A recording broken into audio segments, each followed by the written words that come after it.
You know, we're always told there's one proven path for a country to get wealthy. But what if the richest countries in the world never actually followed that path themselves? What if they used a completely different playbook, and then, once they got to the top, they kicked the ladder away so no one else could follow? Well, today, we're diving into that provocative idea. So this is the official story. This is the one you hear from powerful groups like the World Trade Organization. The idea is that our global system, built on free trade and open markets, is the one and only key to prosperity for everyone. And look, it's a really hopeful, inspiring vision, a clear path out of poverty. But the question is it the whole story? Turns out, this idea isn't new at all. Way back in 1841, the German economist Friedrich List used this exact same metaphor of the ladder. His whole point was that the most successful countries, once they're on top, have a clever habit of making it a whole lot harder for everyone else to follow them. And that is the core of our story today, the story of the ladder and how it was kicked away. Okay, so what exactly is this official story of wealth? Well, it's really built on a specific set of rules, right?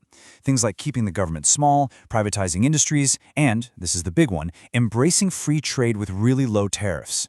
It's the standard advice given to developing countries, and the argument is simple. Hey, this is how the West got rich, so you should do it too. Now, to understand the hidden story, we first have to get our heads around the ladder itself. The strategy is called infant industry promotion, and the idea is actually pretty simple. You can't just take a brand new, fragile industry, an infant, and throw it into a global boxing ring with heavyweight champions. It's going to get crushed.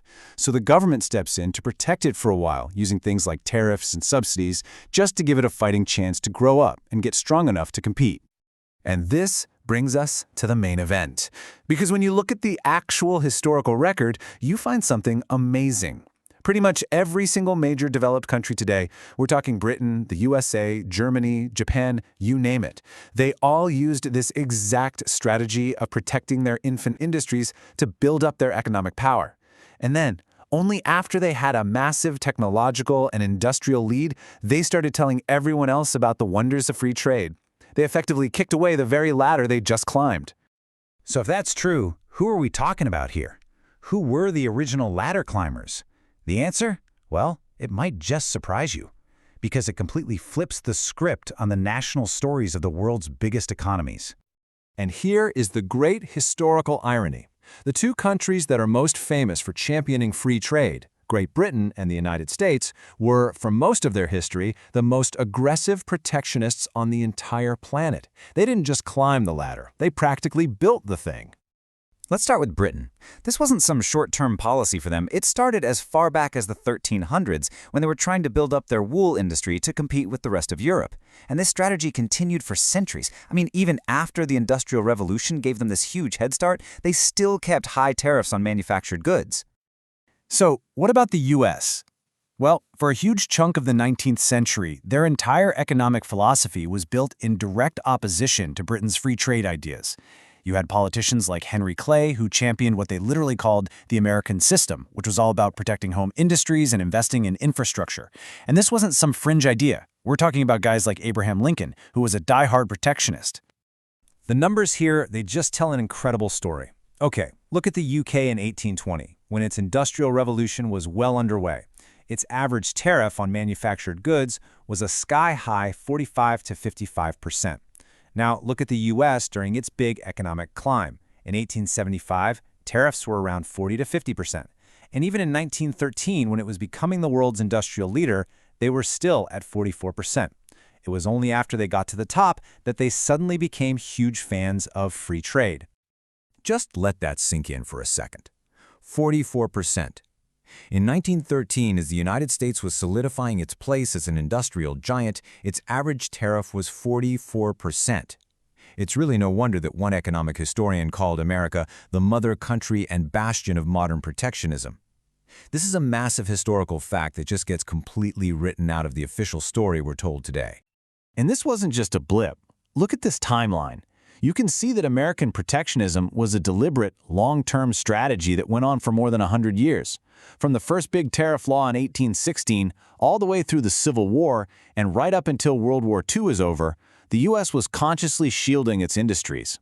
It only became the world's biggest cheerleader for free trade after it had basically no serious competition left. So you start to see this clear pattern emerge, right? A great policy reversal.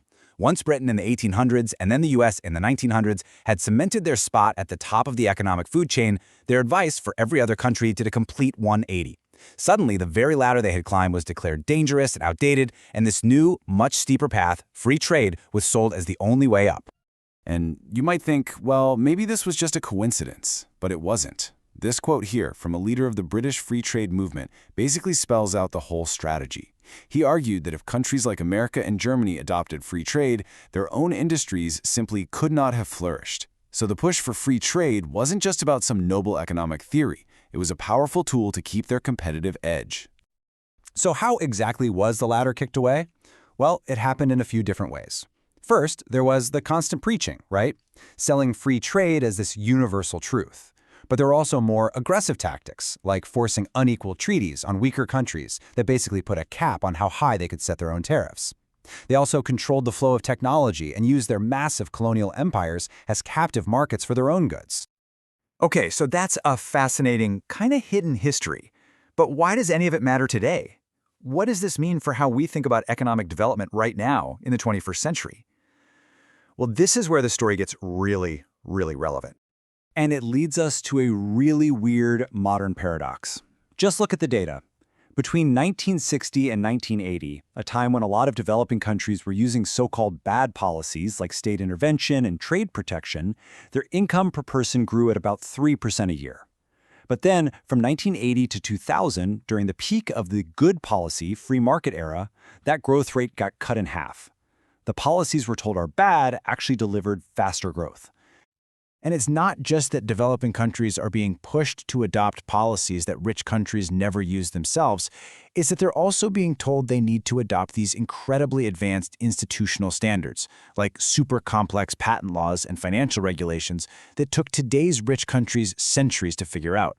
It's kind of like being told you're not allowed to learn how to drive until you can build a car engine from scratch. And that all leaves us with one final, pretty big question. This whole historical journey shows us that there isn't just one way to become a rich country.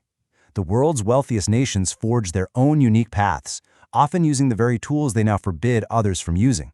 So, if history shows that different paths work, shouldn't developing nations today have the freedom to choose or maybe even build their very own ladder? That's the question we're left with. Thanks for tuning in.